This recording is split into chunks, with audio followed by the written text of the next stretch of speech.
With a good balance of performance on the water, stability, aesthetics, and a large accessory kit at a fantastic price, the Retrospec Weekender 10.6 is a great option for new paddlers on a tight budget. But there are some trade-offs when making a board with this low of a cost. We'll go over all of those pluses and minuses in this review of the Retrospec Weekender 10.6. The Weekender 10.6 uses Retrospec's Air Glide Light construction.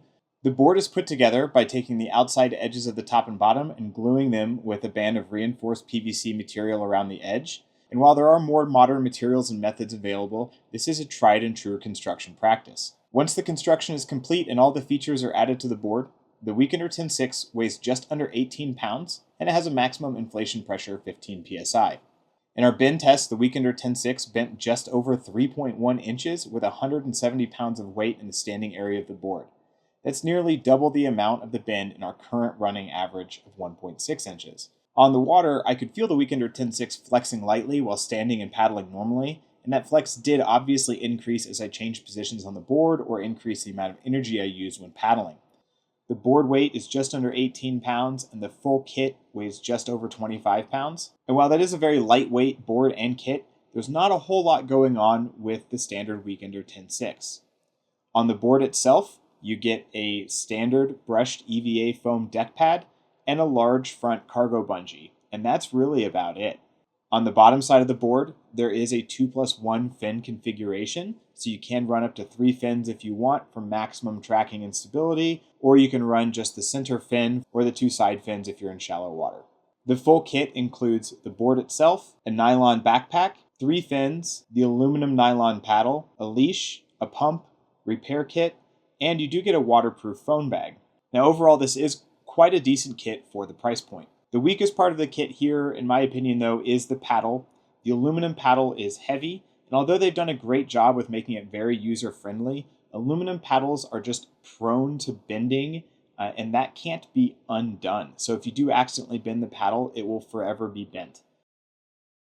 While standing and paddling normally on the Weekender 10.6, I did feel that it had a decent amount of stability. It has a rather broad nose and a wide square tail, so it does have a lot of volume and surface area to help make it feel more stable on the water. But I could feel it flexing under me in basically all situations, and that kind of translated to a little bit of an uneasy twitching feeling overall. Now, I am a heavier paddler, but I am still under the maximum weight capacity listed for the Weekender.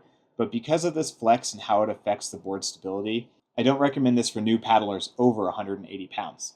Like most all-around paddleboards, the Weekender 10.6 is designed to give you a nice balance between maneuverability and tracking performance. Turning the Weekender 10.6 was actually fairly easy, and it only took an average of 5.5 forward sweep strokes, paddling in that full arc from nose to tail, to be able to turn the board in a complete circle.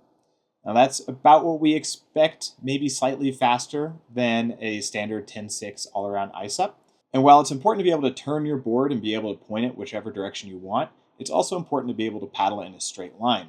Now the 3-fin system of the Weekender does kind of help increase that tracking a little bit, although most of it is coming from that center fin.